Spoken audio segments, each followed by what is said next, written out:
When people normally think about black metal, the first thing that comes into their minds is evil music. The first bands they might think about are bands like Burzum or Mayhem, bands with, let's say, controversial backgrounds and controversial figures behind them. If it so happens that they're more acquainted with the genre, then they might think about other bands such as Battery or Darkthrone, which aren't very polemic. They're just bands by dudes making music. And beside those bands, there are many others I won't have the time to mention here. Some years back, I had this notion that black metal was only evil music, until the day I discovered a band called Eldamar. Eldamar itself comes from the universe of J.R.R. Tolkien's Lord of the Rings. It is the name of an ancient land in the coastal region of the continent of Aman, a magical and mystical place elves dwelt and lived in peace. With a name like that, what could we expect out of such music that this band may provide to us? Having myself read The Lord of the Rings and watched the movies for the first time, around that same period a friend recommended this band to me, I didn't know what to expect. So I went in, listened to the music, and was introduced to a completely new world I didn't know existed.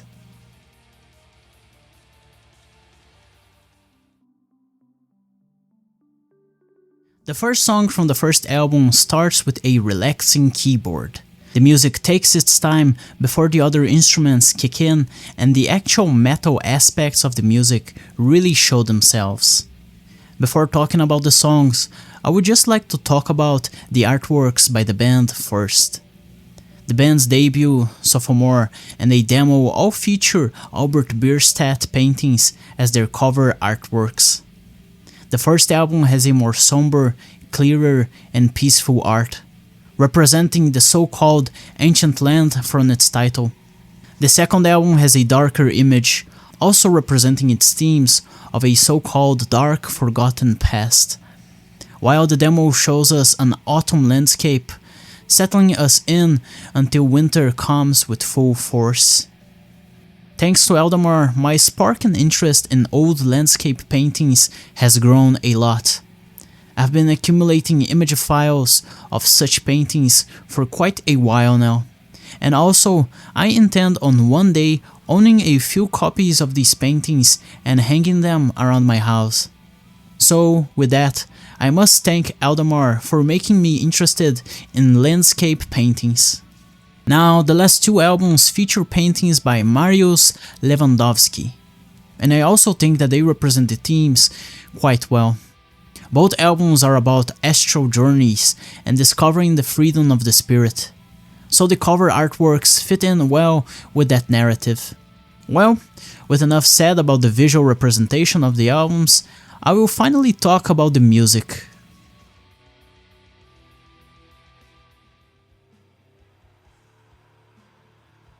One thing you should keep in mind is that Eldamar is a fully instrumental band. Sometimes we can hear what I will call as elven choir in the background, but that's done with a keyboard. There's also some screaming here and there, common for black metal, and that's done naturally. Formed in 2015, the first Eldamar album came out only in 2016, and it is titled The Force of the Ancient Land. This album is fully an atmospheric and symphonic black metal album, from beginning to end, just like the Sophomore that followed it. Although there are no lyrics in none of the songs, you can still feel the magic present in the music. We have such songs here as Spirit of the North, Winter Night, Travel in Woods, among many others. And all of these songs contribute to building up this ancient land as the title hints at us. We are immersed in this universe, in this ancient land. We might end up finding a wizard of whom could share with us his esoteric knowledge of the land. How can it that this music, categorized as being black metal, be so beautiful as it is? Well, that's exactly the message I bring you here. This band is the most beautiful black metal band I have ever listened to, and so I suggest you give it a listen too, especially if you like The Lord of the Rings, because when I listen to this music, I feel like I am presently there in Middle Earth. I gladly have a vinyl copy of the band's debut. I bought it back in 2025 when I went to a Cradle of Filth concert, and by sheer luck, there was a guy there selling the entire Eldamar discography. Man, if I had the money back then, I would have bought the entire discography. But unfortunately, I could only buy one album, so I chose this one, and it looks really good. The next album is darker, but still in the same vein as the debut. The sophomore is called A Dark Forgotten Past. Its song titles hint at ancient forgotten knowledge, such as we can see with In Search for New Wisdom, Ancient Sorcery, and New Understanding. This album is not only thematically darker, but also it feels like a more matured version of the first album. I guess that's everything I have to say about it. The thing is, a band can't keep on making the same type of music over and over. Otherwise, its music will just become boring. And with that, we got a major shift in the band's sound and themes with the next release.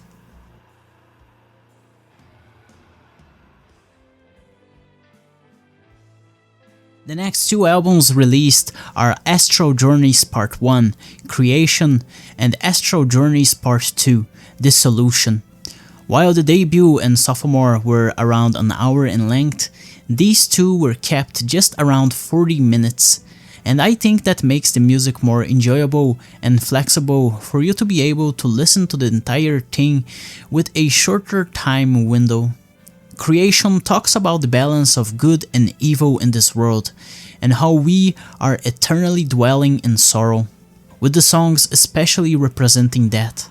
I love how in the last song from this album, titled An Eternal Sorrow, we have this introduction following what I presume to be a monk, entering this church and making his way maybe to his chambers.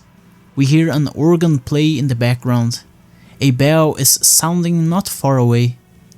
It seems to be storming, and among the sound of the rain and of the ravens, the actual song begins. That's what I love about atmospheric music, the narrative of the songs being constructed without any lyrics. All you have is just a song title and the music present within it. From it you can build whatever you wish. Be free to let your creativity wander. Before this album, the songs were more elvish, more atmospheric in the context of The Lord of the Rings. But now the songs are full-on emotional and focused on discovering your spirit and your inner freedom. Dissolution is the band's most recent album, and it keeps the narrative of creation. This time we got actual lyrics present in one of the songs. The track titled Because This Feels Too Good features female vocals singing in Norwegian about the fight of light and darkness, the creation of life and the coming of death. And man, I think that's my favorite song from Eldamar just because of how touching and emotional it is. The rest of the album pretty much retains the same idea as Creation, so I don't have much else to say about it. I guess I could say that the acoustic guitar and the piano are really good, so there's that. The album closes with The World Fades Away, and that song pretty much reminds me of Everywhere at the End of Time, with that creepy ending. Both this last song and that ending are very similar to each other. So far, that's everything we've got out of Eldamar. First, a little window into an ancient mystical land, and then a bridge into the realm where our spirit may be able to free itself. At this point, I have no idea what the band will come up with in the future, but I'm certain they will come up with something great, that's for sure.